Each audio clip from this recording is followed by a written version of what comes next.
Baik, Assalamualaikum warahmatullahi wabarakatuh. Selamat pagi murid-murid. Jadi pada hari ini sesi tutorial kita akan membincangkanlah soalan yang telah cikgu berikan pada kelas tempoh hari.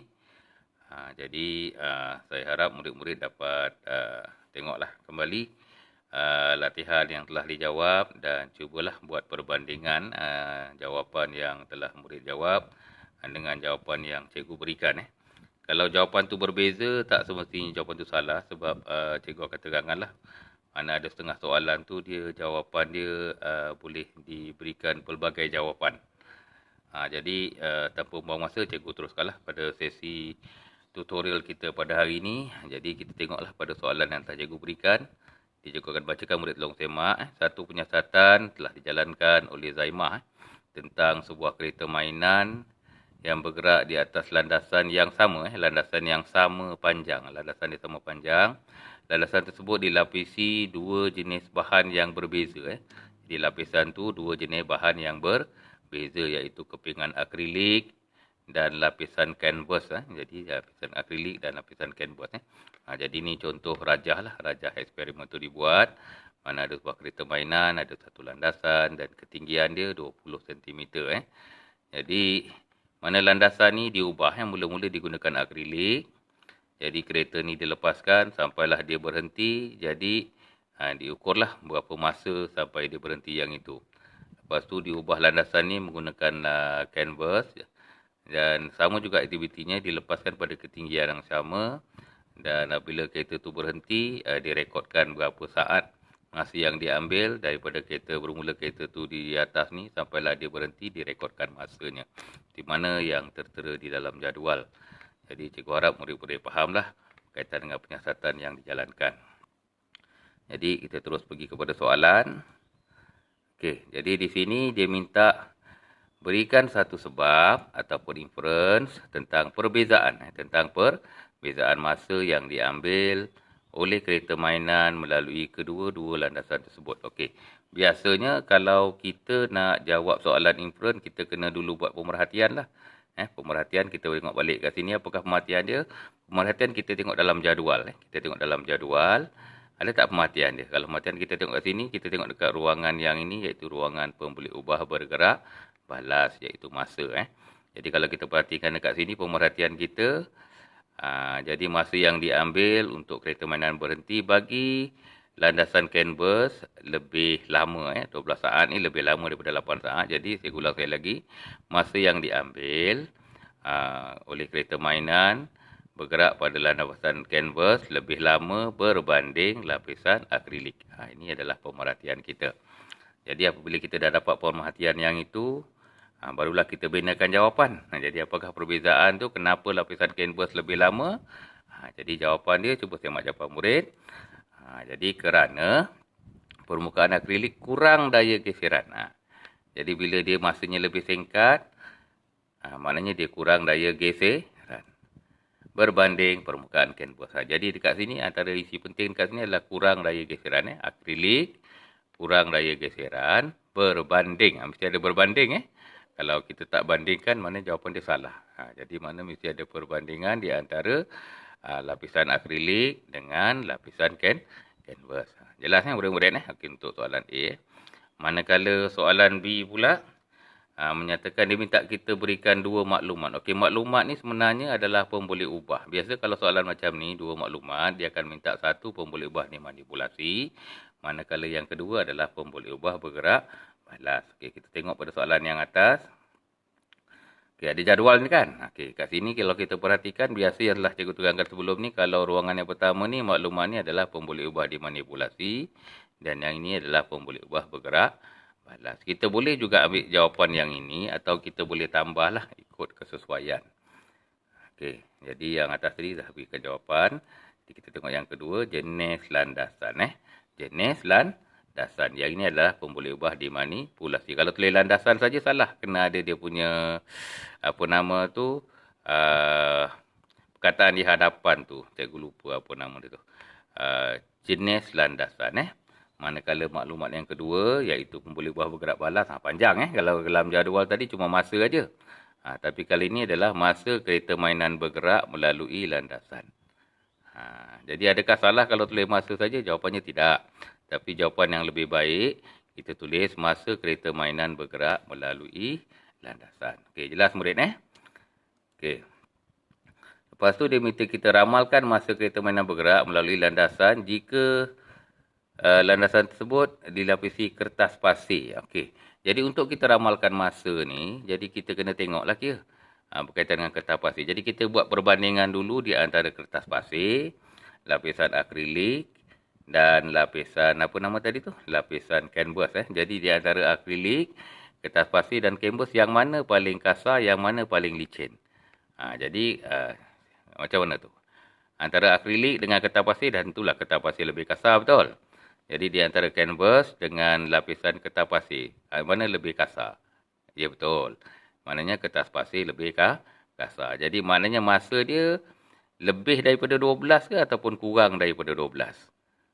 Ya, betul. Masanya mesti lebih daripada 12 sebab geseran dia tinggi, jadi dia mesti lebihlah lama. Jadi jawapan ni murid-murid boleh berikan apa saja jawapan yang munasabah melebihi 12 saat. Melebihi 12 saat. Jadi contoh, apakah jawapan yang telah cikgu berikan?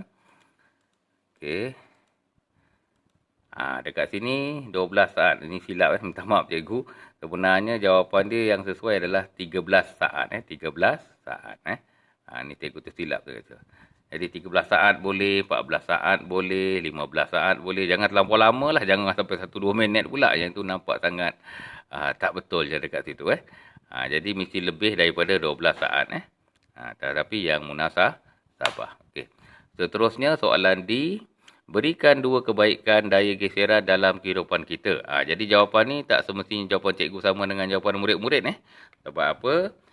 Dia ada pelbagai jawapan kan. Yang kita telah pelajari sebelum ni. Banyak kelebihan daya geseran dalam kehidupan kita. Jadi antara jawapan yang cikgu pilih adalah yang pertama, menajamkan peralatan. Peralatan seperti pisau. Kita asah pisau kan. Jadi bila kita asah pisau, kalau geseran tu tak baik, mana pisau tu tumpul. Tapi kalau geseran tu bagus, jadi mana dia boleh menajamkan peralatan seperti pisau dan sebagainya. Jadi aku pilih inilah. Kalau murid boleh pilih jawapan lain, janji apa yang telah kita pelajari, murid boleh gunakan saja. Ataupun boleh rujuk dalam buku teks. Yang kedua, cikgu pilih tidak tergelincir. Tidak tergelincir. Contohnya kalau tak ada geseran pada permukaan tapak kasut kita. Contoh kalau kita pakai kasut, kalau dia tak ada daya geseran, maknanya bila kita berlari, kemungkinan kita akan tergelincir. Jadi itu adalah antara kebaikan geseran. Antara lain, seperti mana cikgu terangkan dalam kelas sebelum ni lah, iaitu mana kita boleh memegang gelas. Apa lagi antara yang lain kat situ. Kalau macam mancis itu hari itu, apabila dia menghasilkan haba, maka akan mengeluarkan api. Mana kalau tak keluarkan haba, macam mana mancis tu nak menyala. Jadi banyaklah jawapan lain yang sesuai yang boleh dipilih. Okey. Ini soalan yang kedua. Jadi yang ini maknanya saya baca soalan. Fatin telah menolak 3 biji bola logam P, Q dan R yang berbeza jisim. Ada 3 bola logam, jisimnya berbeza. Jisim ataupun berat dengan daya yang sama. Kita tolak daya yang sama. Dia tak boleh tolak daya yang lain-lain. Daya dia mesti sama. Sebab apa? Kita hanya manipulasikan dia punya jisim saja kat situ. Jadi jarak yang dilalui oleh ketiga-tiga bola logam tersebut adalah seperti berikut. Yang ini tak ada jadual ditulis dalam bentuk ayat. Jadi akhirnya keputusan didapati bola logam P berjisim 350 gram bergerak sejauh 100 cm. Bola logam Q berjisim 250 gram bergerak sejauh 150 cm. Manakala bola logam R berjisim 150 gram bergerak sejauh 200 cm. Mari kita perhatikan. Kalau bola ni 350, 100 cm dia bergerak. 250, 150, 150, 200 cm. Jadi kalau kita perhatikan kat sini, yang paling berat sekali adalah bola logam mana? Ya betul, bola logam P. Bola logam P bergeraknya 100. Dekat ke jauh? Dekat. Manakala yang R ni, yang paling ringan kan? 150 gram. Jadi dia bergerak sejauh 200 cm. Mana kalau ringan, dia bergerak jauh. Macam kita lomba lari lah kan.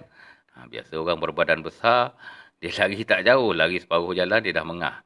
Tapi yang lebih ringan, InsyaAllah lah dia boleh lari lebih jauh. Lebih kurang gitulah analogi yang kita boleh buat kat situ. Jadi kita rujuk pada soalan, bola logam manakah yang punya daya geseran yang paling tinggi? Yang mana yang paling tinggi? Dan mengapa? Kita kena berikan sebab lah kenapa kat situ. Jadi kat sini, cuba perhatikan jawapan cikgu. Cikgu memilih bola logam P. Kenapa cikgu pilih logam P? Kerana jisimnya lebih tinggi berbanding bola logam yang lain. Kenapa bola P ni? Ataupun jawapan lain ni. Kenapa? Sebab bola logam P ni berat. Bila berat, geserannya tinggi. Bila geseran tinggi, jaraknya paling dekat. Jadi bola logam P kerana jisimnya lebih tinggi berbanding. Mesti ada berbanding. Macam inferen tadi kan? Kena berbanding. Okey, dua maklumat. Sama juga. Dua maklumat tu adalah berkaitan dengan pemboleh ubah dimanipulasi dan pemboleh ubah bergerak balas. Jadi ada tak jadual? Jadual tak ada. Yang ada adalah ayat di sini. Jadi macam ni kita nak cari PM dan PB dia. Okey, PM dia biasanya kita tengok apa yang kita ubah pada awal penyiasatan. PB pemboleh ubah bergerak balas, kita tengok apakah hasil yang kita nak lihat. Jadi dekat sini adakah kita nak tengok jisim ke ataupun kita nak tengok dia punya yang jarak dia dekat sini. Ya betul, yang kita nak tengok adalah jarak. Jadi yang kita nak tengok tu adalah pemboleh ubah bergerak balas. Mana yang kita ubah-ubah dalam penyiasatan tu adalah dia punya jisim. Okey.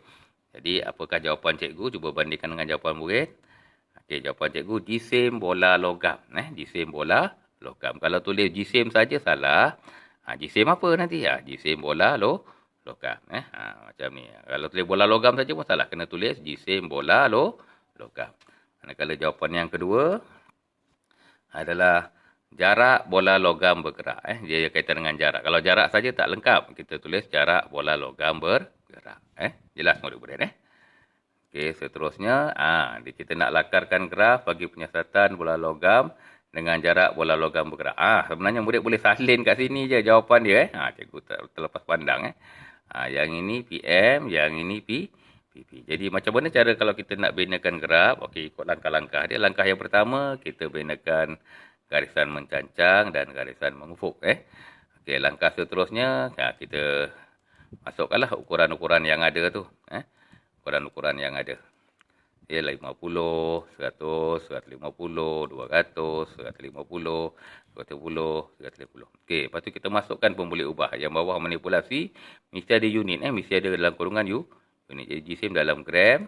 Dan yang bergerak balas, jarak bola logam bergerak dalam sentimeter. Okey, bila kita dah masukkan pemboleh ubah, kita dah binakan garisan menegak dan mengufuk yang ini, kita binakanlah dia punya tu. Jadi bagi 150 dalam jadual tadi, iaitu berapa tadi tu? Iaitu adalah 200.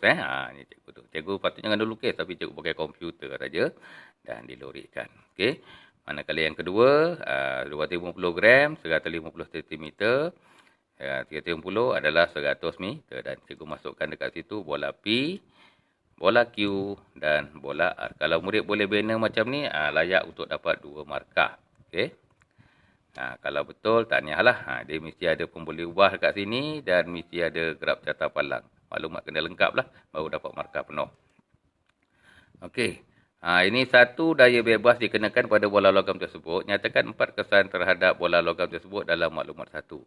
Okey, maknanya yang ini adalah berkaitan dengan kesan daya geseran. Kesan daya geseran. Ada 5 kalau tak silap yang kita belajar itu hari. Jadi dia minta 4. Jadi murid-murid boleh rujuk dalam buku ataupun ingat balik dalam apa yang cikgu terangkan hari itu. Okey, cikgu pilih dekat sini. 1, mengubah kelajuan objek. Yang kedua, boleh memberhentikan objek bergerak. Yang ketiga, mengubah arah objek bergerak. Yang keempat, menggerakkan objek yang bergon. Jadi sama ke dengan jawapan murid? Kalau sama, cikgu ucapkan tahniah. Jadi untuk hari ini, cikgu akan berikanlah selepas ini ada satu latihan pengukuhan. Tetapi cikgu tidak akan bincanglah. Cuma sebagai latihan pengukuhan. Sekian, terima kasih. Assalamualaikum warahmatullahi wabarakatuh.